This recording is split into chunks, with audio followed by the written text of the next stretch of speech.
Ang ibig mo bang sabihin kay Jacob galing ito? Opo, Master. Pinainom po yan kay Takbo sa pag-aakalang gamot niyan sa lagnat. Anong sinabi mo?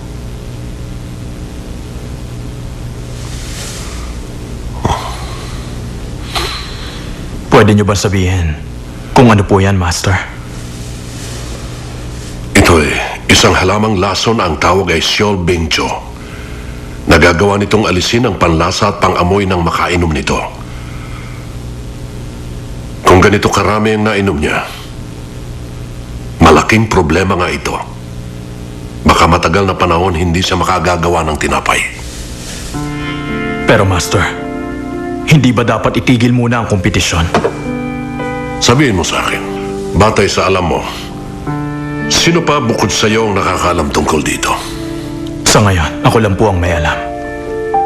Kung ganon, ang gusto ko, ilihim muna natin. Huwag muna nating ipaalam ang tungkol dito sa iba. Pero, si Jacob po may kagagawan nito. Palalampasin niyo na lang ba ang nangyari? Si Takgo ay estudyante ko, oo. Pero estudyante ko rin naman si Jacob. Nais kong turuan ang isa sa kanila kung paanong makapangingibabaw sa matitinding hamon at ang isa ay nais kong bigyan ng pagkakataon upang matutong ituwid ang sarili niyang pagkakamali. Kung kaya, maaari bang sa ngayon, magmasid lang muna tayo sa gagawin nila. Kung yan po ang pasyon niyo. Sa anong dahilan, Jacob? Bakit kailangan humantong sa ganitong kasamang paraan?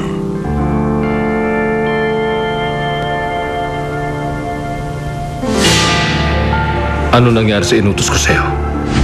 Sa investigasyon, lumabas na walang problema sa brake ng kotse po ninyo, sir. Lumabas ka mo sa investigasyon. Walang problema. Opo.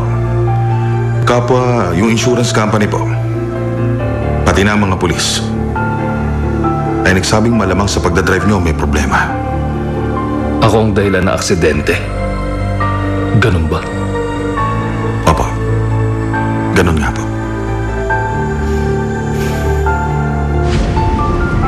Nung mismong gabi rin yun, nang maganap ang pangyayaring yon sa iyong ina, nakita ng katulong niya si Ma'am Sandra at Manager Han. Maingat daw ang dalawa na pumunta sa maliit na bahay sa ibaba. Naging usap-usapan yun ang tauhan niyo sa bahay. Nakakapagtaka. Hindi mo talaga alam?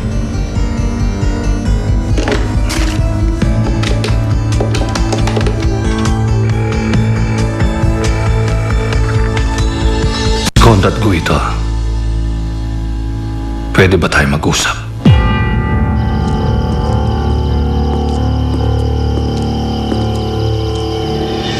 Bakit niyo po ako pinatawag, Mr. President?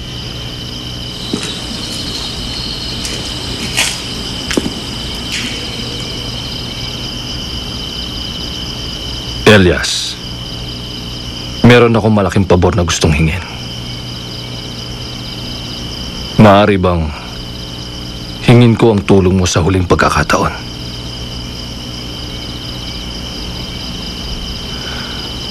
Naiintindihan ko. Alam kong napakahirap na ng hinihiling ko para sa iyo ngayon. May bagong buhay ka na at namumuhay ng tahimik. Pero wala akong ibang taong malalapitan na pwede kong pagkatiwalaan. Pasensya na po kayo, sir.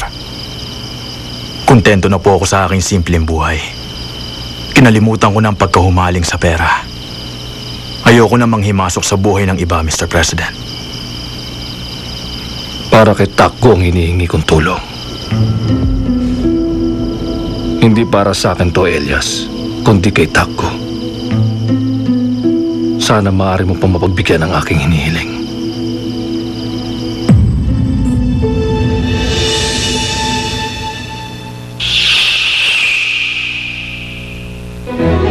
Naagaw mo man si Yula sa akin. At kahit sirain mo ang pangamoy ko, Matthew, hindi mo ko kayang ibagsak. Tiyak na babalik siya ulit. Yung taong nambato sa bakery natin. Bumalik na kaya si Manong Ruben? Sino ka ba? Kaharap mo ngayon ang taong gumawa ng buong bread na yon. Ituturo ko sa iyo ang lahat ng gusto mong malaman. Makikipagkita siya sa anak kong si Takgo. Sabi ni Mrs. Gong, narinig daw niya kay Mrs. Gong. Baka ang lahat ng ito ay plano ni Manager Han para lumitaw ka. Hindi maganda ang pakiramdam ko dyan. Wala akong pakialam kung makita nila ako.